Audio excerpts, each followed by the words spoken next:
We're live. Hello everybody, good evening and welcome to your very own BYJU'S 6th, 7th and 8th grade channel. I'm your teacher Aishwarya and I welcome you to yet another amazing class of this Abhyas series where today we are going to be covering the chapter Agriculture. And of course today we will be doing a quick chapter summary followed by which we will be having a Menti quiz. So I hope that all of you are excited for this class, and very quickly students, please do let me know if my audio, my video and my screen and whatever I'm writing on the screen is visible to all of you. If it is, give me a quick thumbs up to let me know that we are good to go. Good evening Saroj, Tanuj, I can see Neeta, Ansh, Zainab. Okay, good evening all of you. Sarika, Jay, Amita, Aarti, Vrudi, I can see many of you are here. Good evening all of you. Good evening.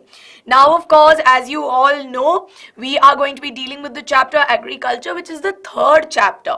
And after this, we just have two more chapters in geography, which we will wind up very soon. But let me tell you that these chapters are very easy. Now the next three chapters that we have, which is going to be this chapter, that is agriculture, next chapter which is industries, followed by which we have human resources.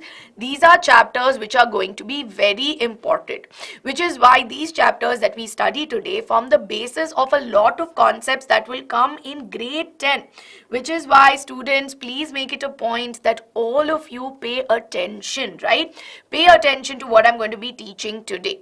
Now of course, very importantly, what can you expect? And when you come to my class, at all times there are a few things that I always tell you to have, right? Make it a point that you have your notebooks and your textbooks ready with you, because I will be telling you the important pointers from your NCERT, what type of questions can come, and of course I will also be telling you whether it's going to be 2 marks, 3 marks. So this will definitely come handy for you when you're writing your SST exam. Now have your stationery, which means have your pencils, pens, all of that ready. Then of course have your water bottle, because hydration is very important. Last but not the least, a quiet place to focus, right? If you're going to spend 1 hour with me today, it is not the time to get distracted. It's time for all of you to pay attention and stay in my class. Now, very important thing, ma'am, what is going to happen in this class today? Now, first and foremost, we are going to be doing a chapter summary, which means that I will be going through all the important topics from this particular chapter. After which, we are going to be having a Menti quiz. Now, I know many of you have this doubt, ma'am, are we going to have a normal quiz? Are we doing polls? We are going to be doing a Menti quiz today, right? Now, third thing that we need to know and keep in mind is to have our NCERT textbooks and be ready. Last but not the least, I hope that all of you, please avoid saying that I'm ignoring you, ma'am, you're not taking my name, right? When I'm teaching, sometimes I may not have a look at the chat, but as you all know, at the end of the day, I try to address as many doubts as possible. Now, very important thing, like what Ansh is asking me, students, I'm actually not keeping well. As a matter of fact, my voice condition has slightly become worse than what it was earlier, which is why if you would have realized that normally when I come to class, I come screaming and shouting with enthusiasm and I have a lot of energy left in me. But today I'm speaking very softly, very toned down. I'm hoping that it's toned down, because when I teach, I do get carried away. But of course, as you all know, right, it's important that you guys understand that I'm just not well and I'm in the process of recovering. So everybody, please make sure that your phone volumes are fully high, right? Yes. So if my voice lacks energy, doesn't mean that the chat should be having less energy, right? You guys should have, pura ka pura energy in the chat. Yes, I need you all to be ready and enthusiastic. And see, today's class is mostly going to be roughly about 1 hour, which means the first 30 minutes I'm going to be doing a chapter summary, and the last 30 minutes I will be taking the Menti quiz. We have a total of 10 questions, right? So a total of 10 questions to quickly summarize all the concepts that we have studied. So are we all ready? Yes, are we all ready and are we all excited? Okay, Anna says, ma'am, I want to be a like leader. See, especially in my class, you guys become very unruly when it comes to this like leader thing, which is why I will be the like leader for today. Fatafat, hit the like button on this video and let's kickstart our video with 100 likes and many more to go, right? So jaldi say go ahead and like the video. So first up, like I said, the first 30 minutes of today's session is going to be a quick chapter summary. Now, what are all the important topics from this chapter? Now, as you all know, yesterday on our channel we had put up a community post where there was a one shot done for this video, and if you've not watched that particular video, I would recommend that you watch that for in-depth chapter explanation. But today I will be covering through all the important topics. I will not leave any, right? So in this particular chapter of agriculture, you see that we deal with concepts of economic activities, we deal with what are farm systems, what are the different types of farm systems, what are the different types of farming, and how we can bring in agricultural development. And towards the end, we have also had a comparison, right? We've done a comparison between a farm in India and a farm in the USA. So we will be covering all of these topics together again today. So let's get started with the first one, which is what is an economic activity, right? What is an economic activity? An economic activity is any activity that you and I do, right? You and I do that generates income, or I can say that generates paisa, right? So any activity that is going to generate money or income for us, we call that as an economic activity. So for example, right now, if you study a chapter, is it going to bring money for you? Is it an economic activity per se? That today, ma'am, I studied one chapter, so I will get 100 rupees for studying the chapter.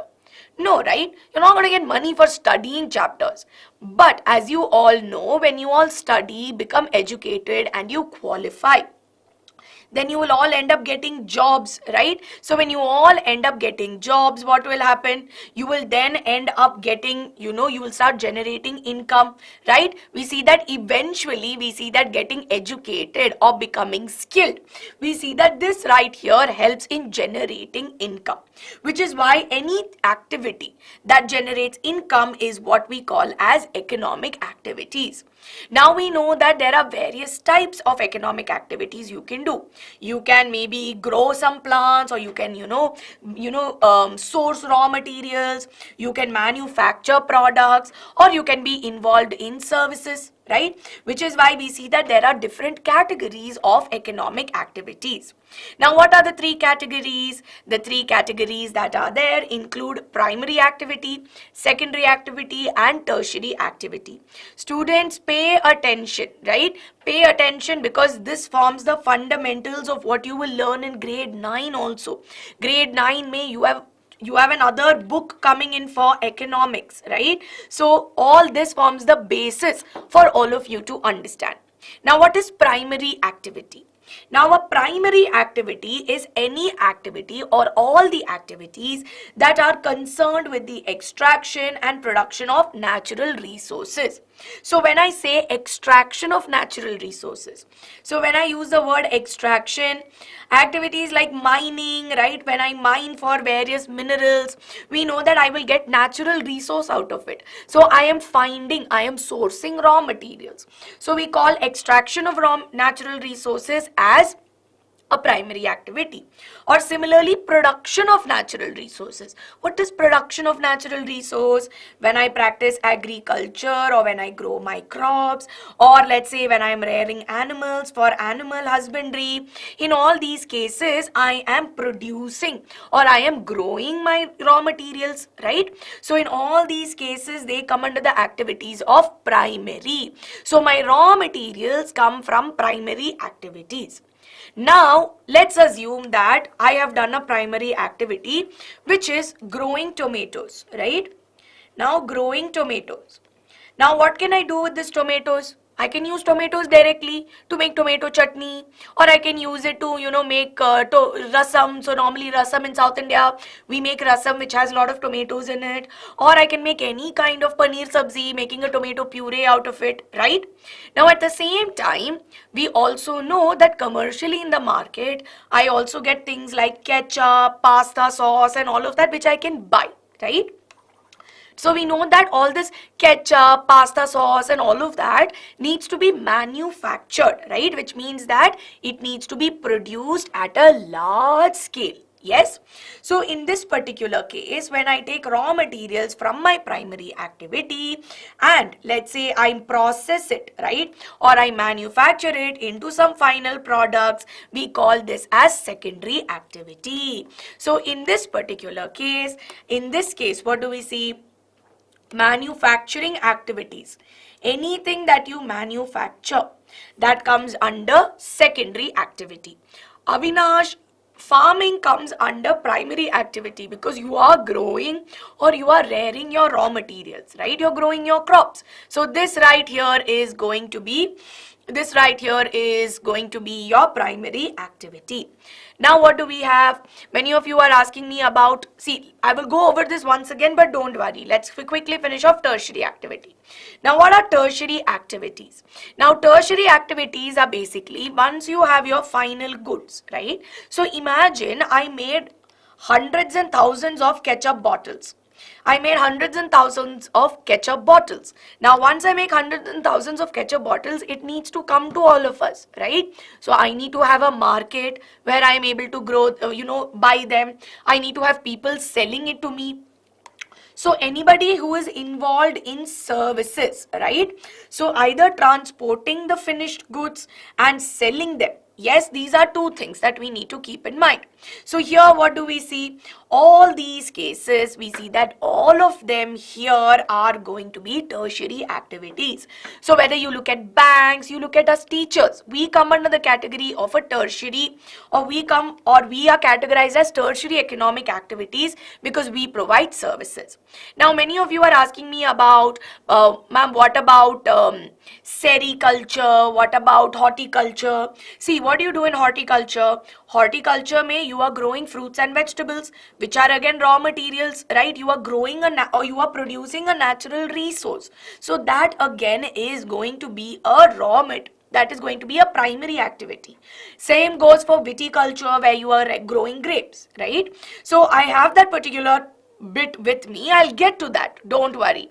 Industry Bacha is basically where you have, it's a collection where you produce things at a large scale.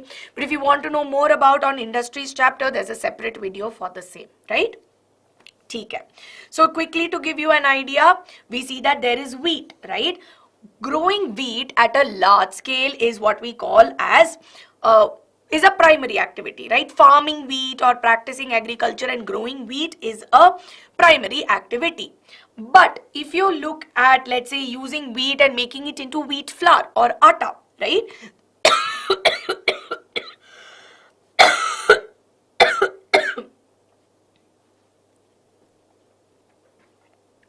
Yeah, just give me one moment. Okay, so growing wheat at a large scale, we see that is a primary activity. But when I take my wheat and I convert it to wheat flour, I need to have a wheat mill where I take all those wheat grains and then I powder it, right? So in this particular case, what do we see? We see that wheat flour or manufacturing wheat flour is something that we see here. And maybe we need to send this atta to the shop so that you and I can buy it, which is why that is a tertiary activity. Now, in which category do industries come in? Industries come under secondary activity, right? Manufacturing industries specifically come under secondary activities. So I hope that all of you are clear. Now let's understand what is agriculture, because now we saw that farming, mining, right, rearing of fishes, these all come under the category of agriculture. Now what is agriculture? Agriculture is the science and the practice of growing crops or producing crops at a large scale. Now you've learned this in biology also. In crop production and management, you guys have learned this topic, right? So what is agriculture? Agriculture is the science of, or I would say it's a branch of science that deals with large scale production of crops and rearing livestock. Now similarly, like agriculture, we have some other important terminologies. So here what do we see? We see that we have sericulture, we have pisciculture, viticulture, horticulture. Now this right here is a table that is there in your textbook, right? You have this particular table in your textbook, so please go through it carefully. So we saw that agriculture is the science and art of rearing crops and livestock at a large scale, which is also known as farming. But what is sericulture? Sericulture is rearing of silkworms, right? So we rare silkworms so that eventually from them we are able to get the silk threads. Now sericulture deals with rearing of silkworms. Is it a primary activity? You tell me. Is sericulture a primary activity if it includes rearing of silkworms, which serves as a raw material for silk saris? What do you think? Okay, Ansh, you try telling me. If we are talking about production of raw materials, right? If primary activity is production of raw materials, do you think sericulture is going to be is going to come under the category of primary raw material? I mean, a primary activity? Yes, it will, right? It will, because you're talking about rearing. Similarly, if you look at pisciculture, which is rearing of fishes, you are growing or you are rearing or producing a raw material. So we see that breeding of fishes, especially in constructed tanks or ponds, also come under a category of economic activity, a primary economic activity. Viticulture is cultivation of grapes. Last but not the least, horticulture is growing vegetables, flowers, fruits for commercial purposes, right? Viticulture is cultivation of grapes, because see, we consume grapes directly, or grapes is also used for the manufacture of jams. We use grapes for producing alcohol, right? So grapes are used as raw materials in other industries also, which is why in all these cases they are examples of your primary activities. Now when we talk about agriculture per se, why are we focusing on agriculture? Firstly, this chapter is called as agriculture, so we will focus on agriculture. Secondly, another very important thing to keep in mind is that 2/3 of the Indian population is still dependent on agriculture, and we see that almost 50% in the world, 50% of the people are engaged in agricultural activities. Now, why is it that 2/3 of our country is involved in agriculture? What is the reason behind it? Now you see, in our country, the kind of climatic conditions we have, the kind of soil that we have, all conditions are very favorable in order to practice agriculture or grow a variety of crops, right? Which is why we see that agriculture is something that is practiced extensively in our country. Yes? Now, if you see agriculture or farming, right, we see that we can look at it as a system, right? We see that it can be looked as a system, and we see that in order to do this particular thing, we require certain inputs, right? Now, to carry out any activity, for example, if I want to do agriculture, can I just sit in this studio and do agriculture? Yes or no? Do you think that I will sit in BYJU'S studio and be like, yes, kids, I am doing agriculture? Can I do that? No, na. I can't just sit in any random place and do agriculture. Which is why, what do we see? We see that it requires certain inputs, right? Now, of course, it requires certain physical inputs. What are the physical inputs? Which means the soil, the temperature of the area, right? Let's say the kind of climatic conditions, how much humidity is there, what is the kind of rainfall that we experience. So sunlight, exactly. These are all some physical inputs that we see. Along with that, I also require some mechanical human inputs, right? Wherein, let's say, I would also then require seeds, right? I need seeds to sow my soil. I mean, I need seeds. I need, nutrients, or I require fertilizer so that I get good quality out of it. And I need me, right? I need me, which means I also require labor. Now, along with this, we also see that there are human inputs, right? We see that there are human inputs required to carry out activities like plowing, sowing, and, irrigation and all of that. So in this particular case, what do we see? Various inputs are needed so that we get a output. What is the output? Growing crops at a large scale. Now, many of you had a doubt between, ma'am, is agriculture the same as horticulture? See, what is agriculture? Agriculture is growing crops and rearing livestock together. right? So we're talking about growing crops and rearing livestock. Now, horticulture is specific to vegetables, flowers, and fruits. Now, in your agriculture, you also grow various grains, you grow various cereal crops, you grow various pulses, right? So you grow various other types of crops. So agriculture is an umbrella term, while horticulture that is there is specific to vegetables, flowers, and fruits. Yes? Okay. Yes, I know. I said that sericulture is a, see, like I said, rearing of silkworms. I know, I remember that. See, in the case of sericulture, what happens is that the rearing of silkworms is considered to be a primary activity. But extraction of silk is separate, right? Extraction of silk from it is a separate process. So that right here is an exception because it is a combination of two, right? Okay, cultivation of flowers on a large scale is also called as floriculture. Are we all clear so far? Yes? Are we all clear? I hope I've answered many of your doubts. NK Yadav, I'm coming to that, bacha. Please pay. Just give me some time. I'm coming to that topic only. Okay? Are we all clear? Yes? Very proud of you, Isma. Very proud. Okay.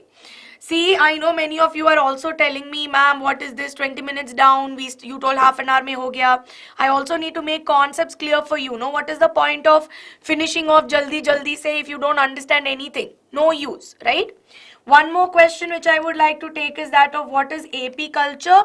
That is rearing of bees at a large scale, right? So that is what we mean by that. Thank you, Brahim. Thank you. ठीक है. Paddy is also known as rice. Sericulture के end में I will teach you in greater detail. अभी के लिए let's focus on what we have. But I've tried to answer as many questions as possible. Now that we've understood that our focus today is going to be on farming and farming systems.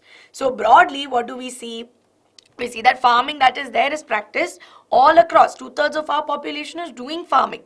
Now, the way they practice farming is dependent, like I said, on geographical conditions. It is dependent upon, what is the climate, what are the inputs available, how much labor is there. So, based on all these things, we can broadly classify them into two. So, remember this, okay? I'm going to give you a flow chart. You can all write this down. So your farming activities can be categorized into two. So we can categorize them as subsistence farming and we have commercial farming. Now your subsistence farming can be further categorized into two, right? Your subsistence farming can also be categorized into primitive, right? So you have your primitive and then of course you have intensive. Now under primitive, of course, we learn about shifting agriculture and we also learn about nomadic herding, right? So these are two things that we will look under in primitive subsistence farming. While under commercial, what do we have? Under commercial, we know that there is plantation, there is mixed farming, and then of course along with that there is commercial grain farming as well. So in this particular case, what do we see? This is a broad flow chart that we can follow for now. So let's have a look at the broad difference between what is subsistence and what is commercial.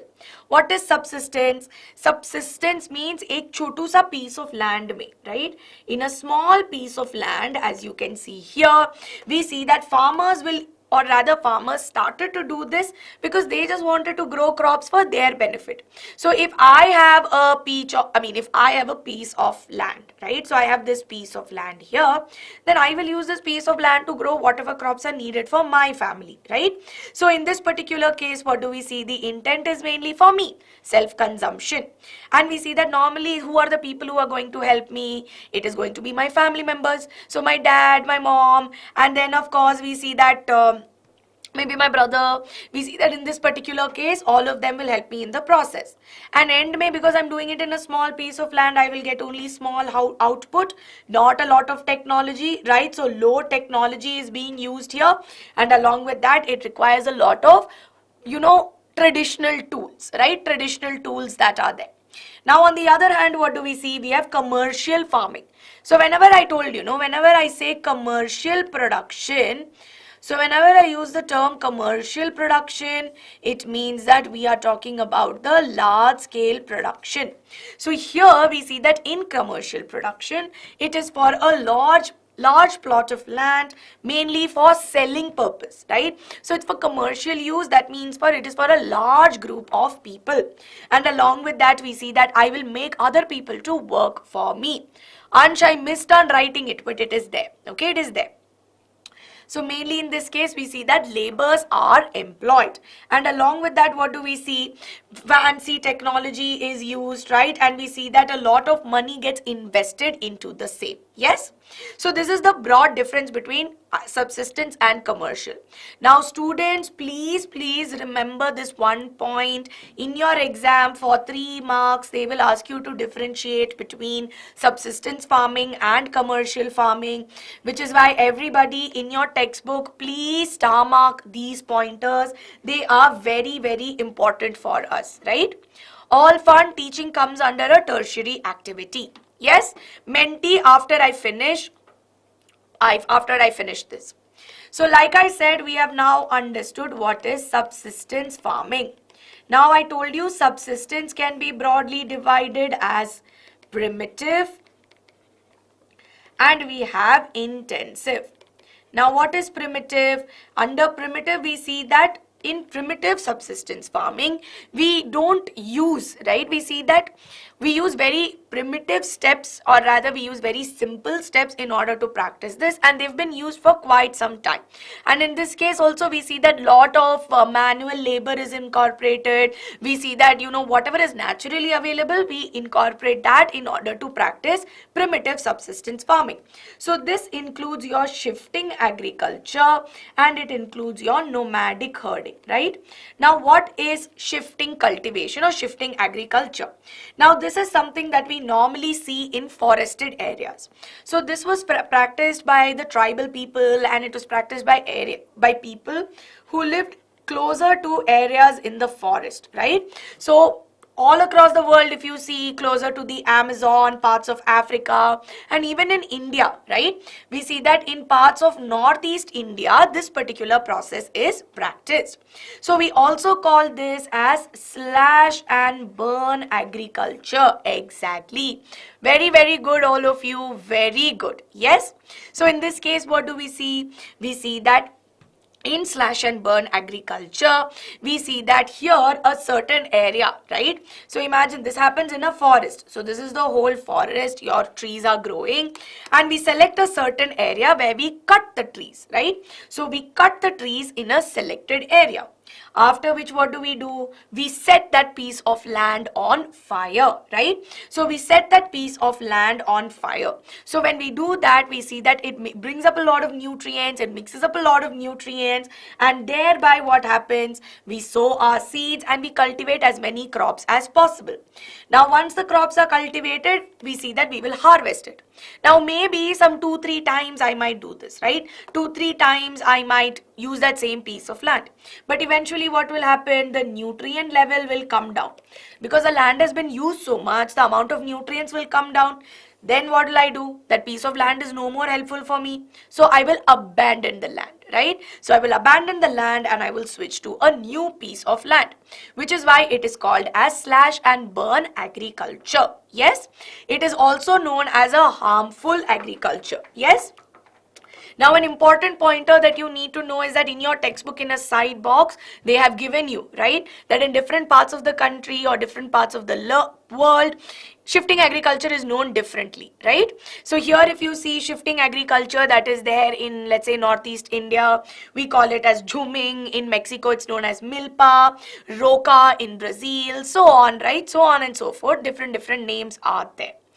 Next up, we have nomadic herding, right? So what is nomadic herding? Nomadic herding. So what does nomad mean? Can you all tell me? What do we mean by nomads? Yes? Can you all tell me? What do we mean by nomads? Okay.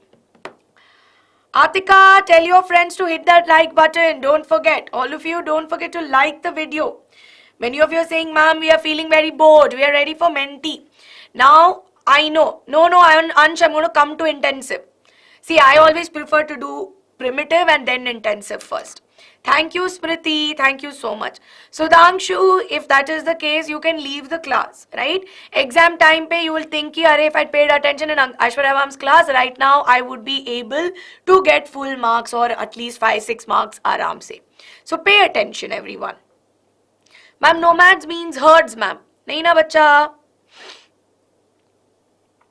Those of you who are here to play Menti, you can come back and play. No issues. Very good. See, nomads are people who go from one place to another, right? They constantly keep moving from one place to another in order to get, food, shelter, right? So they, like how all of you are saying, they don't have a fixed home, right? They are constantly traveling. So they are nomadic tribes that are constantly traveling and have no permanent home. Very good, Ariba, very good. So in this particular case, if you look at nomadic herding, right? So they're mainly practiced in areas or semi-arid and arid areas, right? So what do we mean by that? So when I say semi-arid and arid areas, it means that places where there is not enough water, right? Or there's not enough irrigation that takes place. So here what do we see? We see that in semi-arid and arid areas like Sahara, Central Asia and parts of India like Rajasthan, right? We see that here the herdsmen, people who lead the herd, right? They travel from place to place along with their animals.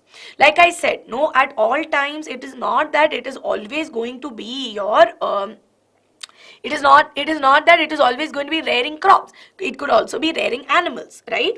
So here we see that they take their food, water and animals across definite routes. So here what do we see? This is a type of movement that happens due to climatic restraints that are there. And eventually sheep, yak, camel, goats are the ones which are commonly reared through this nomadic herding. And what do they do? From them they get products like meat, wool, hide, all of this, right? Thereby we see that they are able to get this. But here what do we see? Here this is mainly for my family. It's for subsistence, right? So here we see that it's for a small area. So now what do we see? Quickly to recall, subsistence farming is done for a small piece of land where mainly family members are involved and very primitive tools are being used. In shifting agriculture, what did we see? Or shifting cultivation, piece of land was used wherein in a forested area where it was cut or the forest or the trees were cut, then it was set or it was burnt and then crops were grown. That is mainly for your crops. Nomadic herding is mainly for your animals. So Manav and many others who are asking me for difference between nomadic herding and shifting agriculture, I hope you are all clear.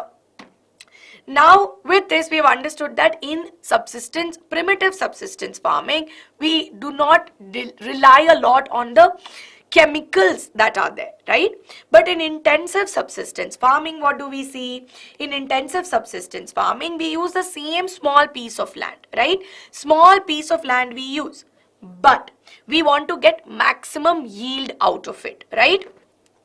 So what do we see? If I have a small piece of land, I want to use that small piece of land for as much as possible, right? I want to get maximum yield. Now, how will I get maximum yield? I will get maximum yield by maybe using fertilizers, high yielding varieties, right? And making sure that I use the best of it. So here, large amount of labor is necessary and maximum utilization.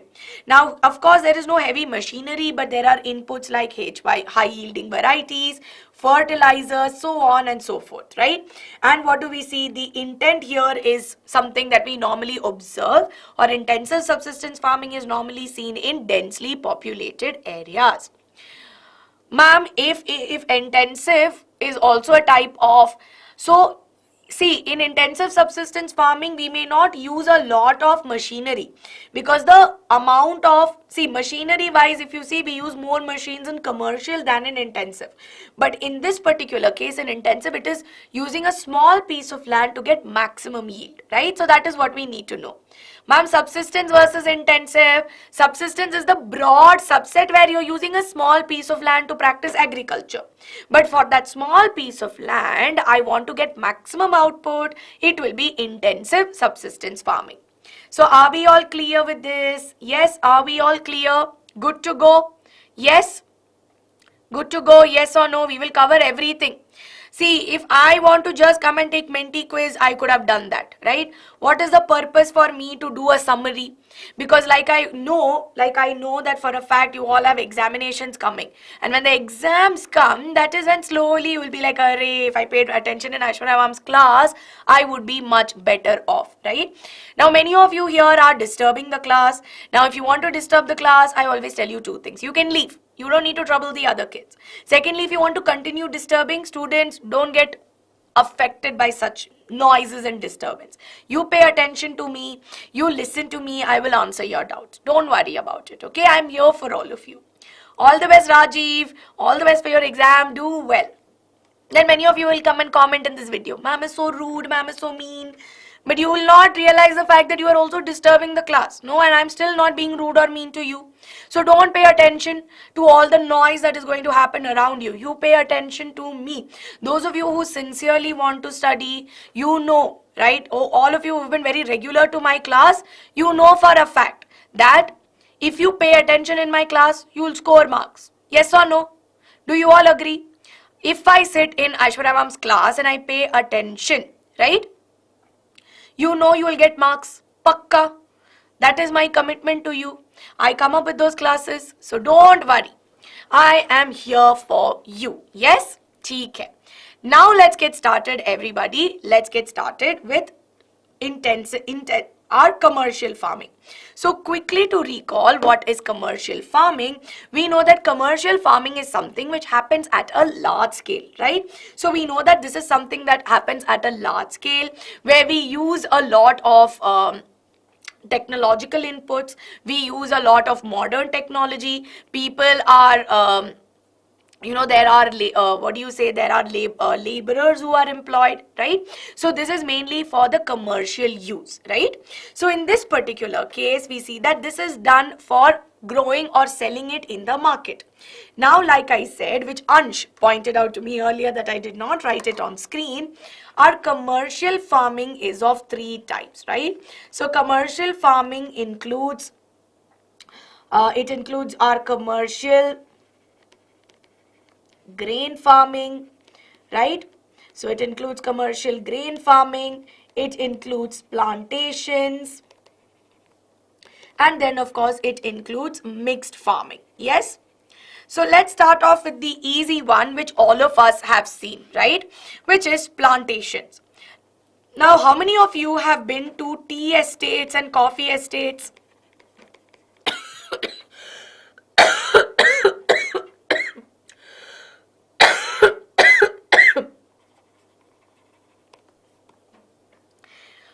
Yes? How many of you here have been to tea and coffee estates? Or you would have seen pictures of the same, right? Or rubber estates as a matter of fact as well. So estate is basically a large area where you have the, sometimes there'll be like a production.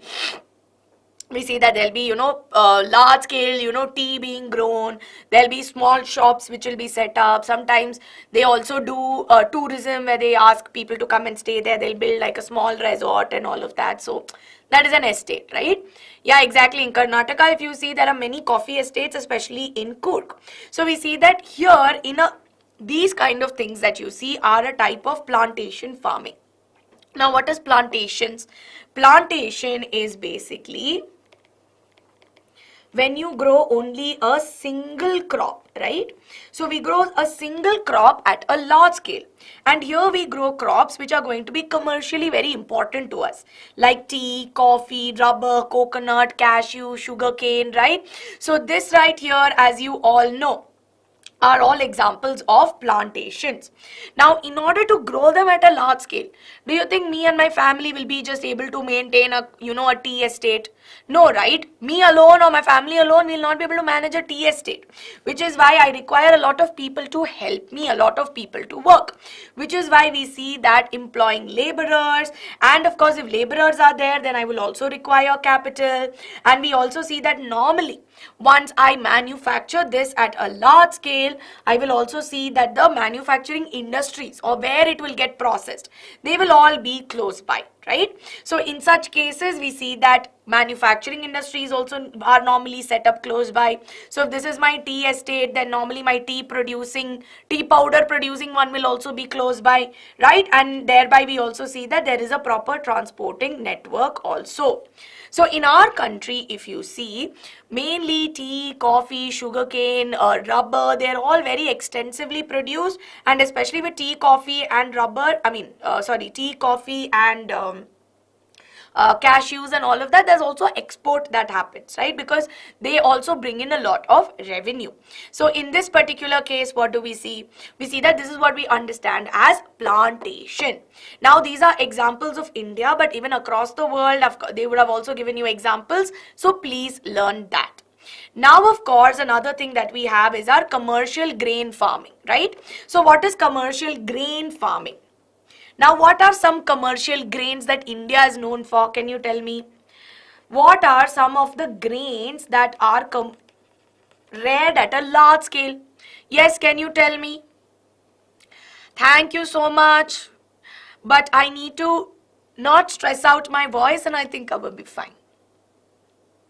Very good, exactly.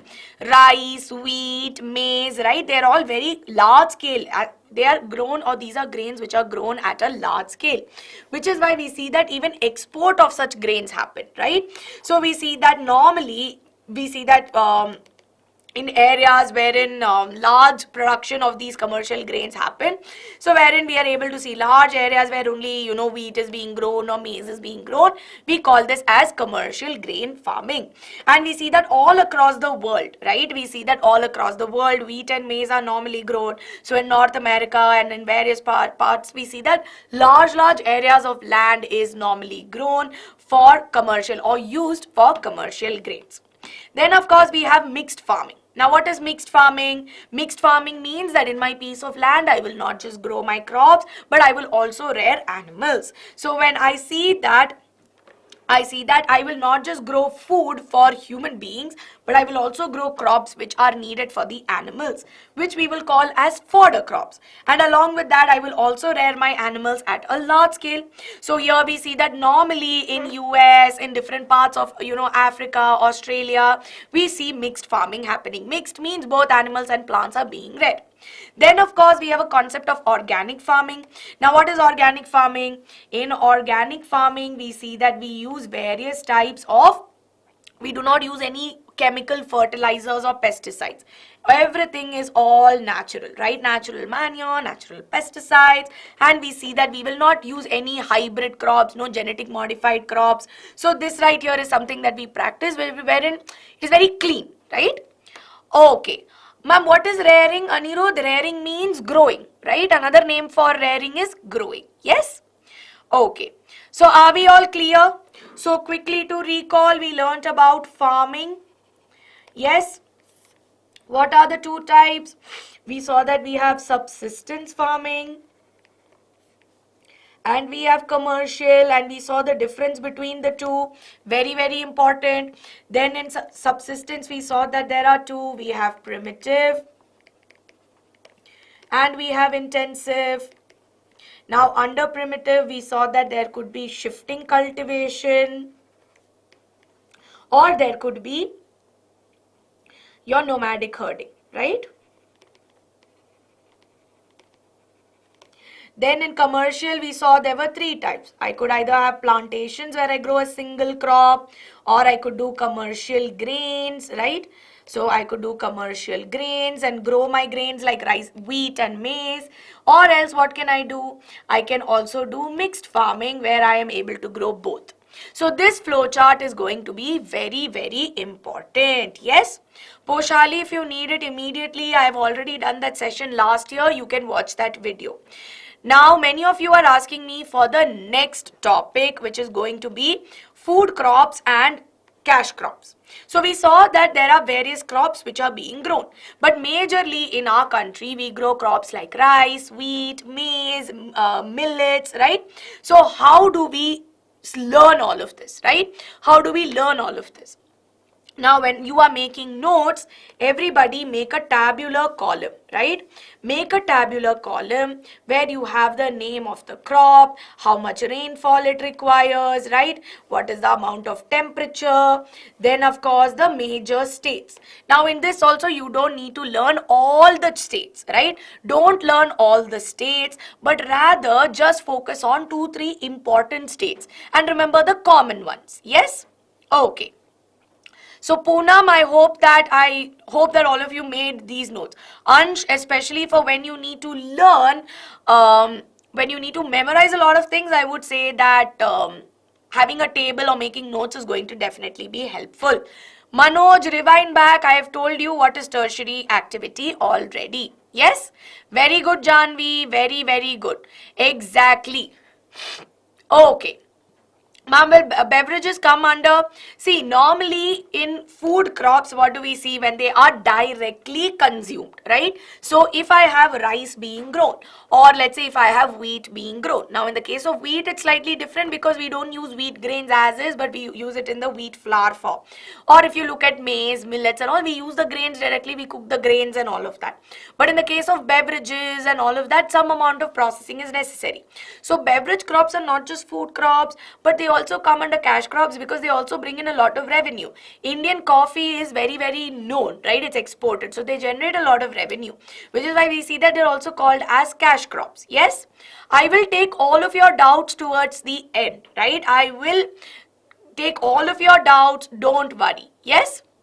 Beverage means what we drink, right? Tea, coffee, what do? You don't make, I mean, we have coffee cakes, but what is coffee and tea mainly used for? Beverages, right? Yes, exactly. So let's have a look at rice. See, in all these cases, this is all very technical. There is not much of technical, sorry. So all of this is not very heavy on concept, right? You just need to memorize all of these things. Yes? So in this case, what do we see? We know that rice that is there is part of our staple diet. We all eat rice, and especially in different parts of Asia itself, rice is a staple diet. So different parts in the tropical and subtropical region, we all consume rice, and India is the second largest producer of rice. Now, who is the largest producer? Can you all tell me? I will tell you about Green Revolution. Don't worry. I will tell you. Menti in very soon, very soon. Okay. I will take your doubts. Ansh, I will take your doubts. Very good. China is the largest producer of rice. Now, let's go back to some biology where we learned in crop production and management, right? So we saw that rice comes under the category of kharif crop. So for a kharif crop, what are the conditions necessary? We know that they require high temperature, high humidity, and it also requires high amount of rainfall. Lots of water is needed to grow. Now, soil is something which can get tricky. Now, we saw that we have various types of soil. We have alluvial soil, we have, laterite soil, we have black soil. So, in this case, we see that alluvial soil is something that is essential for the growth of rice, and it grows best in alluvial soil. Now, where do we see? Learn 3 places. India, Japan, China, enough. No, not more than that. Yes? Now, Poonam, you relate it with your crop production chapter. So, when you relate it with your crop production chapter, if you know what is Kharif and Rabi, you should be able to get it, right? Okay. Anuradha and Tanuja, you both, guys, calm down. All of you pay attention in my class. Normally, if my voice was fine, I would have caught you in the beginning. But now, because you all understand, right, that my voice is still recovering. So, everybody, please pay attention. Okay? Now we have wheat. Now what type of crop is wheat? Yes, wheat that is there is a Rabi crop, right? Which means it is a winter crop. Does that mean that it requires high temperature, high humidity? Nahin na. So in this particular case, it requires a moderate temperature to grow and decent amount of sunshine and moderate rainfall. Grows well in loamy soil, mainly cultivated in US, it's mainly cultivated in Canada. And we saw that this comes under the category of commercial grain farming, right?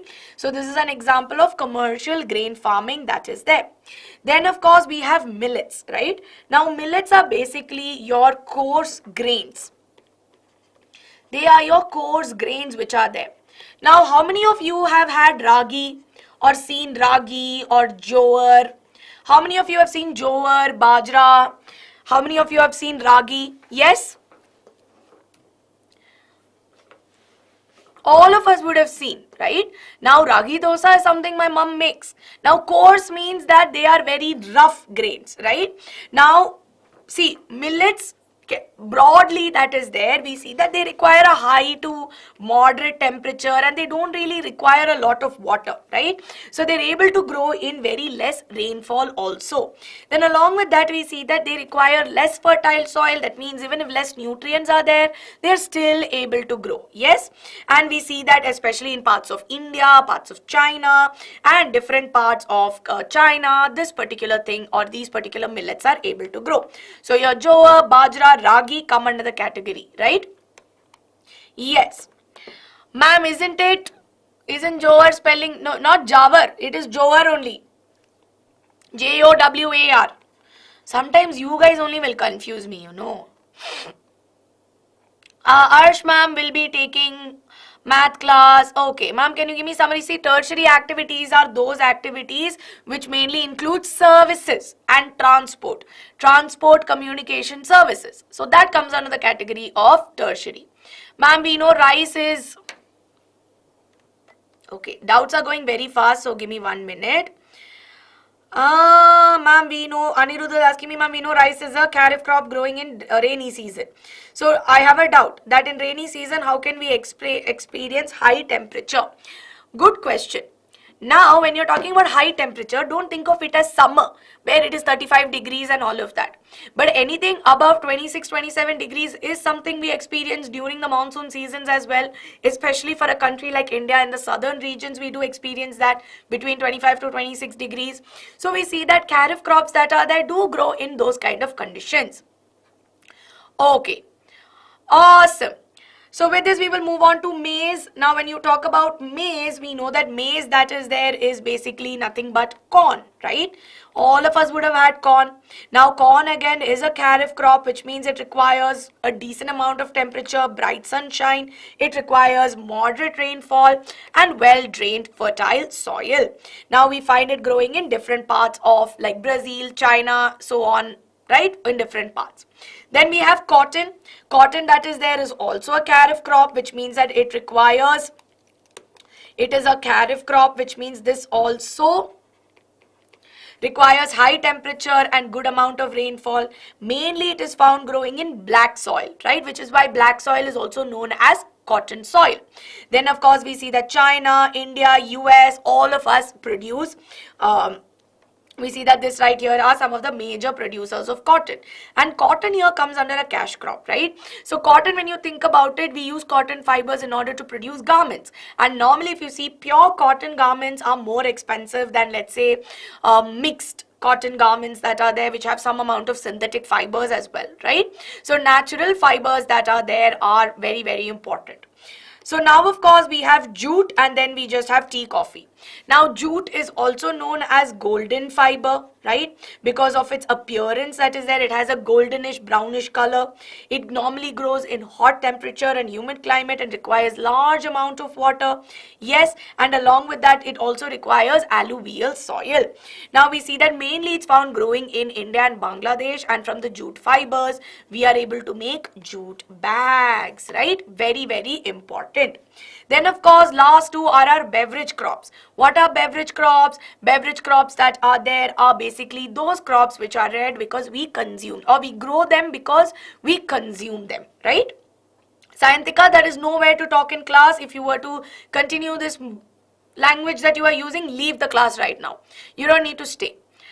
I normally don't scold anybody, but that's no way to talk to any of your friends, right? And I'm very particular because I stopped teaching to address that, right? Many of you here think that sometimes when I don't read the chat, I let you be.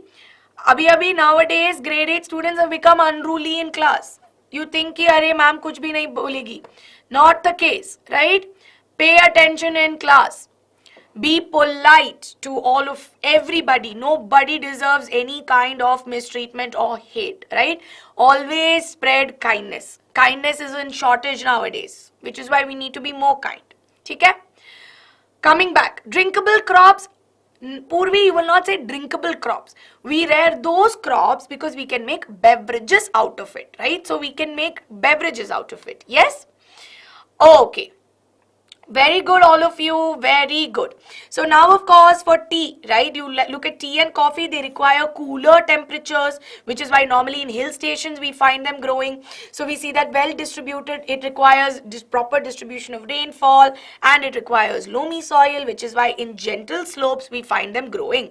Coffee, again, on the other hand, requires a warm and wet kind of climate. So it requires a little bit of moisture, needs well-drained loamy soil, and of course normally found in hilly slopes. So Brazil is one of the largest leading producers of coffee, followed by which we have India, which is the second largest producer. Poonam, I've already told you, make a tabular column and you will be able to learn this easily, right? Ma'am, why is there no type of intensive farming? Because see, in intensive farming, the intent is that you grow the crops intensively. So there is no type under it. What is genetic modification? When you modify the genetic material and it becomes a different variety than the original, that is what we mean by that. What is beverage crop? Beverage crops are those crops like tea and coffee. What do you do with tea and coffee? Do you eat tea powder like that as it is? Do you all eat tea powder, or have you seen your elders eating tea powder directly? No, now what do? They make tea. What is tea? It is a drink that you make, right? We make tea. ऐसे चाय कैसे बनाते हैं? We take some milk, we put your chai powder, we boil it nicely, sometimes add a little bit of adrak. Yes, you have adrak tea. Or coffee on the other hand, how do you make it? You make a See, I am a South Indian, so I know how to make filter coffee, right? But there are various varieties. But what do? You have a machine which filters out and you get a coffee decoction. You mix that with milk and you drink it. So what is that? They're all beverages that you consume, right? So that is what we mean by a beverage. Pepsi, Coke, they're all examples of beverages. That means you drink it. So that is what we mean by a beverage crop, right? Now, of course, with this, we will move on to the last topic, which is agricultural development, right? Now, after this, we will do your most awaited Menti. Yes? So now, of course, we've understood that various kinds of agriculture, various types of farming is practiced, and along with this, we know that there are various kinds of crops. But along with this, what do we see? We also see that we need to manufacture things at a large scale. So what do we see? We see that agricultural development refers to efforts or steps taken in order to increase the farm production. That means if I am getting 100 crops from my piece of land, how can I make this into 1,000, right? So how can I increase it to 1,000 crops per cropping season? So what can I do? I can either increase the area in cropped area. That means instead of having a smaller piece of land, I can make it larger. Or I can utilize every inch of my land extensively and grow more crops, right? So that is step number 2. I can increase the number of crops grown. I can make sure that in drought, in areas where there's not enough water, I give more amount of water. I use fertilizers. I use high yielding varieties, right? So there are various ways in which we can do. So there are different steps which are normally taken in developed countries, right? Developed countries like the United States of America or Canada, we see that in farming is practiced actually as a business. Farming is done as a business where there are large farmlands and commercial farming is done extensively. While on the other hand, what do we see? In normally developing areas, they are still existing as small pieces of land and we are growing as or it is grown as subsistence, right? That means it's still existing as small pieces of land. Now, why is talking about agricultural development necessary? For food security, right? So for food security, we need to have agricultural developments done. Why do we do these agricultural developments for food security? Or what is food security? Basically, people should have access to food, right? See, as many people or if all people are able to afford food and they're able to afford a one-time meal where they are able to get sufficient, nutritious food in order to have a healthy life, then we see here that this right here is what we call as food security. Do you think that all people in our country have food security? Yes or no? Do you think that people in our country have food security? Ma'am, but when I said beverage is equal to drinkable, I misunderstood your question. I said beverage crop. You said beverage crop is equal to drinkable crop. I said not directly, right?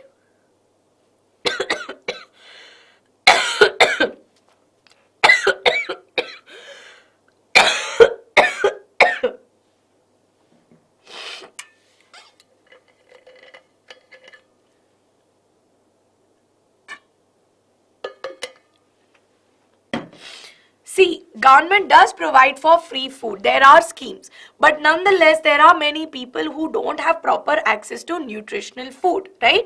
So here, we see that food security is still something that is developing over a period of time. Now, quickly to recall once again, what did we just look at? The difference between how farming is done differently in developing countries versus developed. So, if you look at a developed country like US, they don't do farming for sustenance, right? It is not done by families, or it's not like small pieces of land, but rather we see that it is practiced as a business in large farmlands, and we see that mainly commercial farming is done. Now, along with this, what do we see in developing countries like ours? Crops are mainly grown for subsistence. That means it's done mainly because the family wants to survive, and eventually they're trying to make some money out of doing that. But at the same time, farmlands are not very large, but rather they are very small. Yes? Now, the last topic is a case study between farmlands in India and farmlands in US, right? So here they have given us a case study of Munna Lal. All of you have your textbook. Please have a look at it. So if you look at Munna Lal from Uttar Pradesh, he is a small farmer who has only 1.5 hectares of land, right? He uses high yielding varieties. Somebody was asking me what is HYVs. HYVs are high yielding varieties. So with this, what do we see? We see that he uses high yielding varieties which he has to purchase from the market every alternate year. And whenever his land is fertile, he is able to grow at least 2 crops in a year, which is normally wheat and rice. Now along with this, what happens? Normally there are people, his elders, his friends, who are all advising him on how to do agriculture, right? Which is why we see that he takes a tractor on rent, and he takes a tractor on rent, and then of course he uses a tube well in order to irrigate. Now along with this, he also has a few buffaloes and hens. He sells some milk also to get some money, and along with this, he is also a member of a cooperative society. Now a cooperative society is one where people of similar interests, right? A cooperative society for milk is where all the dairy farmers come together, and they basically come together and then sell their product. So we see that he is a member of a cooperative society, which also gives them. So they don't just come to do business, but they also come to have certain discussions, right? So along with this, mainly what do we see? His family members are the ones who are helping him do farming, right? And along with that, he's also able to take some loans in case if he needs to buy. And mainly, where is he going to sell? He is mainly going to sell it in the local mandi, right? The local market, he is able to sell it. But what happens is that he is not having proper storage facility. So if anything is extra, if anything is not sold, he is not able to store things properly. Now compare it to that of a farm in US. An average size of a farm in US is 250 hectares. India, Munna Lal had 1.5 hectares. US made is 250. Notice the difference, right? So along with this, what do we see? Major crops they're growing is corn, soybean, wheat. So we see that they're growing a wide range of crops. Munna Lal was growing 2 crops at the maximum. Here they're growing a wide range. And mainly we say that Joe here owns about 300 hectares of land, and we see that he is having proper water resources, proper soil. He has adequate measures that is protecting him from pests, and he's also able to do soil testing. Munna Lal doesn't know what nutrients are there, and he's just using fertilizers. But here, Joe is able to do soil testing, where he sees what type of soil he has, and thereby he's able to see whether my soil is really having nutrients in them. Is it sufficient? Should I add a fertilizer or no? He's able to get a better understanding of how to use his fertilizers, right? Then along with this, we also see that he has access to a computer which is linked to a satellite that is able to give him pictures of how his farm looks like. So thereby, what do we see? This also helps him to use these chemical fertilizers properly. So from this, what happens? We see that between Munna Lal and Joe, Munna Lal had to inspect his own land. And crops were sown at the local mandi. He had no storage facility and the crops were sown at a very low price. While Joe, on the other hand, was able to test his soil, was able to do a quality check. He had proper storage facility. He had marketing agencies which would take care of how his products were being sold. He was making good profit out of it, and his land was being monitored by satellites. So in this particular case, what do we see? We see that in a developed country, agricultural processes are more streamlined. It is done more like a business. While in India, which is still developing, we see that farmers have to still do most of the tasks, right? Which is why we need to make more facilities available to our farmers so that they can also experience the ease of doing farming. Yes? So with this, are we all clear, everybody, with the topics? Ma'am, what is agricultural development? Lakshita, agricultural development is basically any kind of effort, any kind of steps that we take in order to increase farm production, basically increase my yield. Ma'am, is flora, is it the flora? See, it is mainly found, or the climatic conditions in West Bengal and Bangladesh support for the growth of jute. But is it endemic? I don't know. I will have to check, right? Okay. Now the next question is, ma'am, from which state? Ma'am, from which state are you coming from? How does that matter? Will commercial farmings in USA use high yielding varieties? Yes, they will use, right? They will want to use the best varieties. Now, next one, ma'am, what is food security? Food security is a state where people of that particular, let's say, state or country have enough access to nutritious food. Ma'am, if he is a farmer and he doesn't know how to do agriculture, then how is he a farmer if he doesn't know how to do agriculture? It's like telling me, ma'am, are you a teacher if you can't teach? How will I be I mean, I might still be a teacher, but I might not be doing my job right? So if there's a farmer who doesn't know how to do agriculture, he might just be wasting resources. Ma'am, if Joe Harden has a satellite, he's so rich, so farmers in India. So basically that is the intent, right? The intent of comparing a developed country farmer to a normal developing country farmer is to say that if there are certain patterns followed, right? If we, let's say, think of it as large scale production, then of course and providing facilities also. Not ki you only make farmer do this. We also need to give them such facilities. So we need to introduce those facilities to our farmers and make them aware of such facilities. Ma'am, what is the difference between subsistence? Arafat, again, subsistence is when you grow it in a small piece of land. It is the broad term. But when I use it to the maximum intensively using chemicals, chemical fertilizers, high yielding varieties, that is what I call it as intensive. Yes? Ma'am, what is the difference between developing countries and developed countries? Developed countries come under the idea. So, categories of, developed countries will have certain parameters. So you learn this in the chapter in economics in grade 10 for development, where you have certain parameters. For example, what is the average income of people in the population? What is the average life expectancy? What is the kind of education they are getting?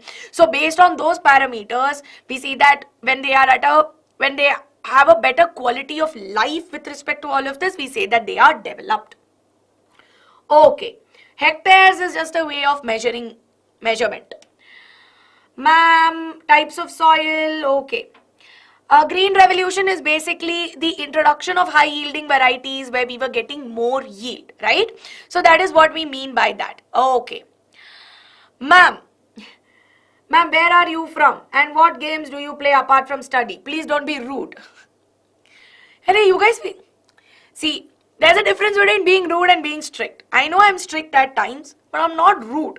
Being rude is being when I'm being mean to you, right? You don't know anything or you are very bad. So being rude is more of a negative connotation, and I know for a fact that I'm never rude. I am strict. I know. I am strict in class because there are times when your exams are close by or when there are so many students, it is important that all of you pay attention. Now we will move on, everybody, to Menti, but before that, those of you who have not hit the like button on this video. Fatafat go and like this video. And then of course we will get started with our Menti session. So jaldi say go and like this video. I need to have 150 likes. So I see many of you have joined or just joined. But of course don't forget to like this video. Jaldi say yes. 150 likes and I'm going to start Menti. I'll do some nakra a little bit. Okay. Ma'am, as per currently on 19th of December, India is at... So I think we still come under the category of developing, but potential of India becoming developed or reaching greater heights is more, right? But we still come under the category of developing country only. Okay, very good, Aditya. I will give you your answer. So Aditya and Anirudh and many others who wanted to know where I'm from, what I do, I will answer it towards the end of the class. Yes? Okay. Ma'am, this chapter is coming. Janvi, I hope it was helpful. Ma'am, 150 to ho jayega, Arav, ho jayega, 150 likes. See, this is biology class and geo class. Both are easy peasy, right? ठीक है. So everybody go to www.menti.com and you can type in this code 13204015. So let me quickly switch to the Menti screen. Okay.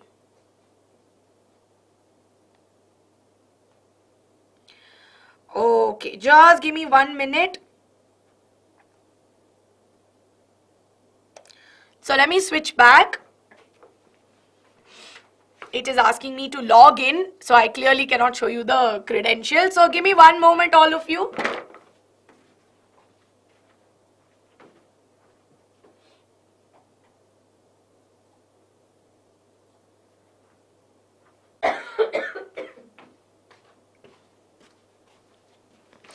Okay. So I'm going to quickly switch to Menti. I have not logged in yet, I guess. So I'll just log in quickly and you can join in the code.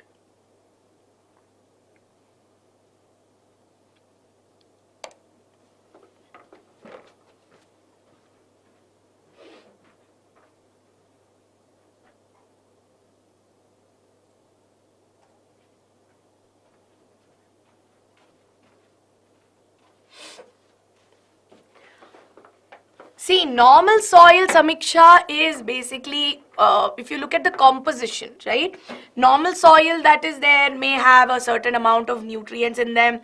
Black soil, on the other hand, is a little more rigid. It's a little more clayey in nature, right? Okay. All the best, Anita, for your SST exam. Do well. Plantation features, we see that mainly one type of crop is grown, labor is employed, large capital involved, and normally tea, coffee is grown. So summarize nomadic herding. Nomadic herding mein what do we see? We see that this mainly involves rearing of animals like sheep, camel and yak, right? And normally they are reared for meat, milk, hide and all of that, and they're done by nomads which go from one place to another, practiced in areas like Rajasthan. Yes? Okay. Ma'am, what's up with you sitting in class? I'm not well, bacha. And I need to control myself when I teach, mainly, right? So when I normally stand and teach in class, I tend to get very carried away and I exert my voice, and I'm not supposed to do that, which is why I am trying to, sit so that I don't get carried away teaching, right? So those of you who are very new to the class, please go ahead, go to Google Chrome, use another tab, type www.menti.com, type in the code 13204015. So I'm going to quickly go to the first question. We have a total of 10 questions. See, you all have learnt about soil and types of soil and the categorization of how we can categorize sandy, loamy, clay soil. I'm sure all of us are clear.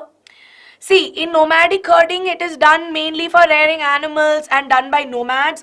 Mixed farming is more of a commercial production wherein you are growing both food crops, fodder crops and rearing animals. So, Swami recipes, hope you are clear. Jaldi say everybody, I'm going to join. Okay, ma'am, Assam tea is also a popular. Yeah, it is. Arey, what is it? Aditya, I remember.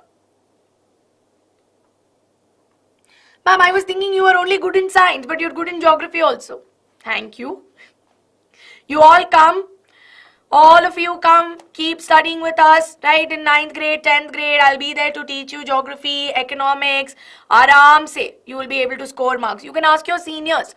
Your friend Purvi, Brahim, all of you guys, you keep coming to my 10th classes also, no? So you guys get to see that. Very good for scoring 19.5. Very good, all of you. Very, very good. Contour plowing, Soham, contour farming or contour plowing is where in a hilly top you make contours, right? You cut it or you plow the soil in such a pace that there is a certain how do I explain contour? I mean, I'm not able to think of the word right now. It's not coming to my head right now. Or my mouth right now, sorry. So you will align the thing in such a way that you make certain patterns, right, in the hilly region to do farming. Yes? Okay. So let's get started, everybody, with question number 1 on your screens now. Question number 1. Which among the following is not a primary activity? Growing cash crops, growing flowers, rearing fishes, or gardener taking care of the garden? Pooja, please don't say that. Oh, that's amazing, Smriti. Yes, Venkatesh. Okay. 13204015. Everybody help your friends out with the Menti code, please. Now this will tell me how many of you paid attention in class and how many of you were just keeping YouTube open waiting ki arey when will ma'am show that Menti code. I will get to know today because these questions are not easy. Some of them are tough only. See, growing cash crops. What are crops? They are producing raw natural resource. So growing crops are of, what do you say, they are production of natural resource. So it is a primary activity. Now growing flowers, I told you horticulture, floriculture, all of that is a primary activity, right? So if I grow flowers, for what? In order to give it to a florist, then this is also a primary activity. Rearing fishes, right? Rearing fish, again I'm rearing or producing a natural resource. That is also a primary activity. But if my gardener is taking care of my garden, is he producing? I'm not saying gardener is growing. Look at the word I have used. I have not said gardener is growing a garden. But even then, if that was the case, it would slightly be different. But he is taking care of the garden. A gardener is a service, right? Gardener, whether it's a teacher, whether it's a gardener, he's doing a service. Now, am I teaching, am I producing a natural resource? No, now I'm teaching you only. It's a service which I'm providing to you, which is why gardener taking care of a garden is a tertiary activity, Ansh. It is a tertiary activity. So are we all clear? I hope that we are all clear with this. Yes? Parth, please don't rush. I need to go through the concepts clearly. Yes, I need to go through it clearly. Now let's go on to question number 2, everybody. Everybody is in a hurry to answer. Then you give wrong answers, okay? What is the cultivation of grapes called as? Is it sericulture, viticulture, floriculture, horticulture? Easy peasy question. Organic farming, Saroj, is when we use natural pesticides, natural fertilizers like manure in order to grow them when no chemicals are involved. So we call that as organic farming. Very good, Anjali. So happy to see your marks. Thank you, Sini. Thank you so much. We'll do crash course also. Don't worry. Very good. Viticulture is cultivation of grapes at a large scale. Horticulture is when we grow fruits, vegetables, all of that. Floriculture is when we rear flowers. Sericulture is when we rear silkworms. So well done. Now moving on to the next one, right? Question number 3 on your screens now. Identify the odd one out. Now you have 4 combinations given to you from which you need to tell me which is the odd one out.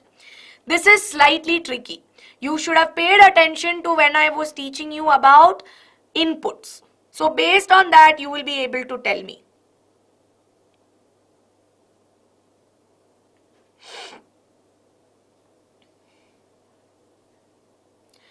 Another 10 more minutes, Jaspreet. I'll be done. I know, now everybody is going to give me all ulat-pulat answers. See? Any of you know the logic behind this question? What is the logic? Can you tell me? Yes, Dev, yes. What is the logic for B being the correct answer? Very good, Uday, very good. Ma'am, Tukka. Okay. I know, ma'am. Then you tell me. Input, output. Yes. Farm system. Irrigation. Ma'am, wrong question only. Confidence. This is the confidence needed in life to say, ma'am, if my answer is wrong, question is only wrong. See, we're talking about inputs, right? Now, what are the options in inputs? Inputs here refer to physical inputs. So, rainfall, temperature, sunshine, soil, all of that, what is it? What is naturally available to me, right? What is naturally available? Now, what is irrigation? Irrigation is something which is man-made. It will come under human input, right? It will not come under a physical input that is naturally present, right? So, irrigation is a regular giving water at or providing water at a regular interval. That is something that I will do, right? So here that is not a physical input. While machinery, seeds, chemicals, they are all inputs that we give in, right? They don't come under physical inputs, of course, but they're agricultural inputs. Plowing, sowing, spraying are all some technical inputs that are there. Storage, labor, fertilizers are all things that we have to do, which is why, ma'am, labor is human input. See, labor is a human input, but storage or all these come under a category of inputs which are together also, right? So if you look at that picture in your textbook, you will see that they all come under the same category, which is why the correct answer here is option B. Yes? Are we clear? Okay. Now let's have a look at question number 4, everybody, on our screens now.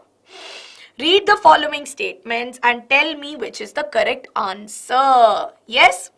Statement 1 says that commercial farming requires low levels of technology and household labor is used to produce small output.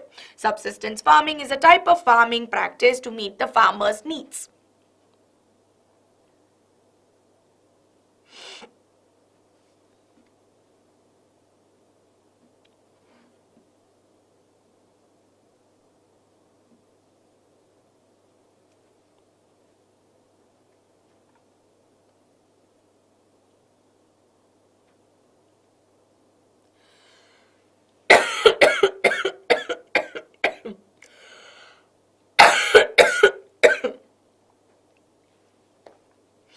Very good. So in this case, we know that statement 1 is false because commercial farming is what happens at a large scale, not at a small scale. The example given is that of subsistence farming. Well done. Correct answer is option D. Now moving on to question number 5, everyone, on our screens now. Find the incorrect match. So we have 4 options from which you need to tell me which is incorrect. Juming, which is Northwest India, Milpa, which is Mexico, Roca, which is Brazil, or Ladang, which is Malaysia.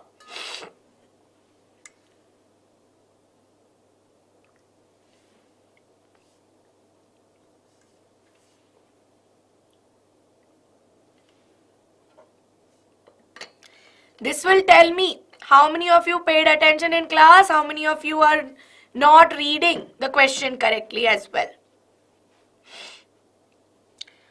Very good for students who gave me the correct answer as option A. Juming is something that is practiced in the northeast of India. Very good, Ansh. You had also told me that. Correct answer is option A.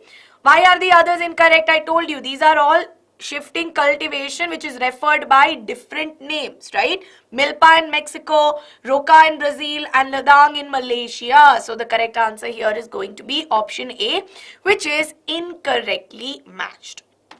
So let's have a look at the first leaderboard on our screens now.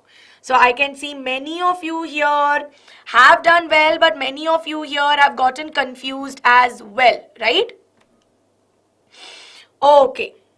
So let's have a look. I see on top we have NM, then we have Snuggle, Sana, Anshu's the fastest from grade 8, Subhranshu, Senapati, Kushank Roy, who says, hi Aishwarya ma'am, hello, Sanjana KV, Shraddha, Maunish, and Ojal Tripathi.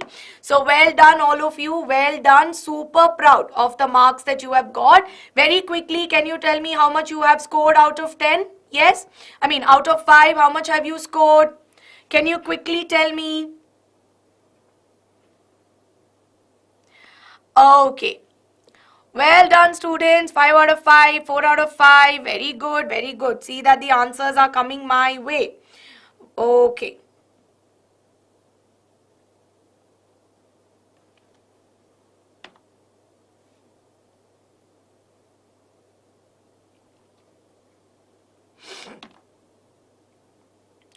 Awesome, all of you, very good. So students who have scored, say some of you are saying, Mom, I got less marks. In case if you've got wrong marks, lesser marks, please understand that try to figure out where you're going wrong. See, I've done a chapter summary and then we're doing the Menti quiz, which means that some things we have not learnt properly and we need to pay attention, right? So don't worry about your rank, but rather focus more on how much you have scored. Yes? ठीक है. Now let's go on to question number 6, everybody, on our screens now. So let's have a look at question number 6. So question number 6 here should be an easy one. So we have some clues given to us from which we need to identify the crop M. Now the clues given are, it is mainly found growing in tropical and subtropical regions. It needs a high temperature. Oh, there was a slight error in entering the question that the answer is there in the clue itself. So, Sumit, parent rock are the big rocks that are there from which it undergoes weathering to give us soil, right? So parent rocks are the big rocks that are there. I know, question is only moi here. Easy. Now if somebody goes wrong in this, no. That is when I will catch you. Question has only... See, some of you have still gone wrong. The answer was there in the question, but nahi, we will still mark wrong here. See, wheat, pumpkin, tea and all, you've given me answer. But the answer is there in the question. So we know that rice grows in tropical, subtropical regions, requires high temperature, humidity, rainfall, right? And we know that China is the largest producer and India is the second largest producer. Very good. Yes. Now stop spamming moi and you come back to question number 7. Question number 7, everybody, on your screens now, right? Which type of farming is this? This type of farming is practiced in semi-arid and arid regions of Sahara, Central Asia and some parts of India like Rajasthan, Jammu, Kashmir. Herdsmen go from one place to another in search of fodder, water along defined routes. What is it? Is it subsistence farming? Is it plantation farming? Is it nomadic herding or plantation farming again? I think there's a typing error in this.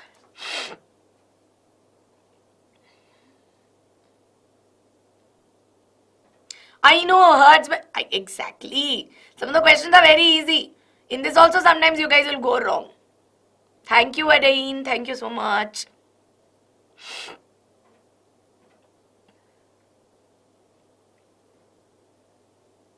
Very good. The answer here is nomadic herding. Now the last 3 questions, which are question number 8, 9 and 10, are your NCERT MCQ based questions. So jaldi se we will go on to question number 8. Now let's have a look at question number 8. Horticulture means what? Horticulture is growing fruits and vegetables, it's primitive farming, growing of wheat or growing of rice. What is horticulture?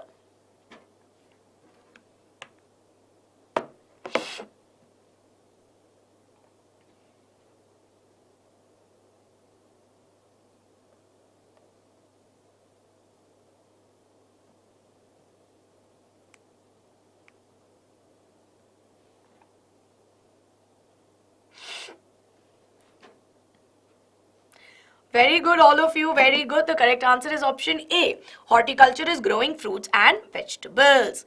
You podcast boy, first you give me correct answers. Then you do all this. Pay attention. Okay. Let's have a look at question number 9, everybody. Last 2 questions. Question number 9 here is golden fiber refers to what? Is it tea, cotton, jute, coffee? Easy. Ma'am, again, आपने yes, Anamika, exactly. These are NCERT questions, to be honest.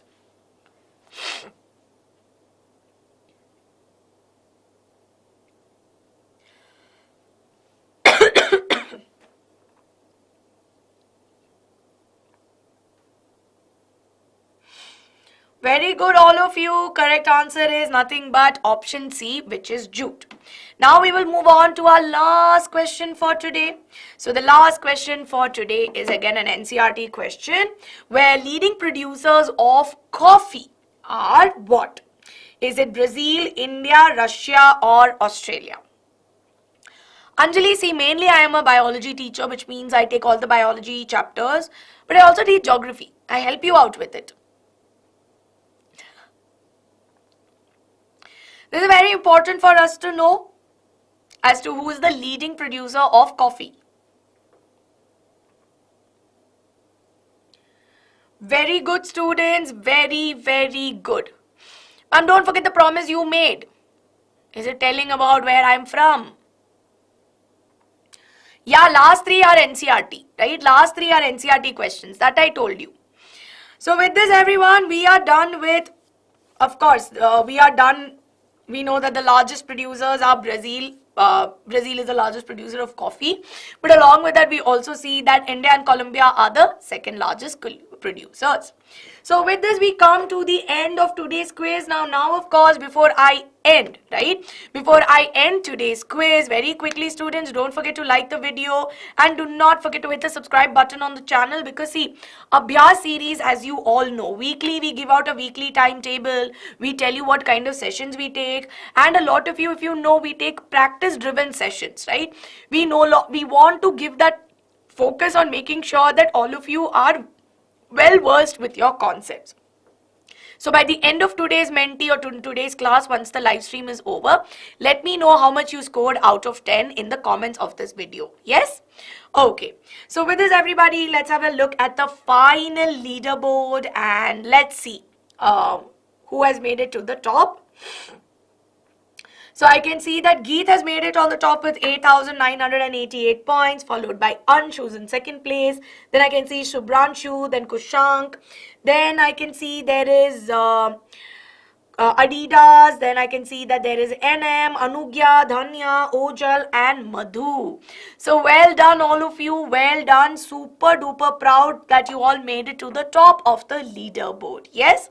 So I hope all of you enjoyed this particular class today because as you all know, BYJU'S 6th, 7th and 8th grade channel has always got you covered.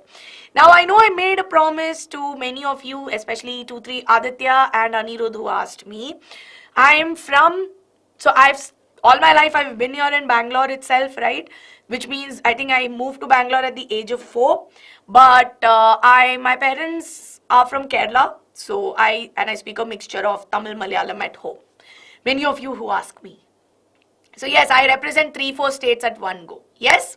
Now second thing, somebody was asking me, ma'am, what do you do in your free time? I pray, I read, I paint. I don't play a lot of games. So no, I don't. So I hope that's it, right? So with this, everybody, we come to the end of today's class, right? Now, if you enjoyed this class, don't forget to hit the subscribe button on the channel. Don't forget to like this video as well. Aditya, whatever questions you have, you let me know in the comments of this video. Top 10K winners honge wo abhi, we will put it in the community post very soon, right? Yes. Okay. Thank you so much, all of you. I hope, yeah, you can watch that episode with Tea with Tarana. Many of you who have not watched that particular episode, you can watch that where you get to know where I'm from. So that's also a very interesting episode that tells you a little bit about that. Or you can also watch my Ask Me Anything as well. You can ask me anything, even in the comments of this video, I will reply back. Yes? But at the same time, don't forget to let me know how much you have scored out of 10. So thank you so much, everybody, for staying with me till the very end. Hoping to see you all soon. But up until then, take care, all of you. Lots of love and bye-bye. Good night.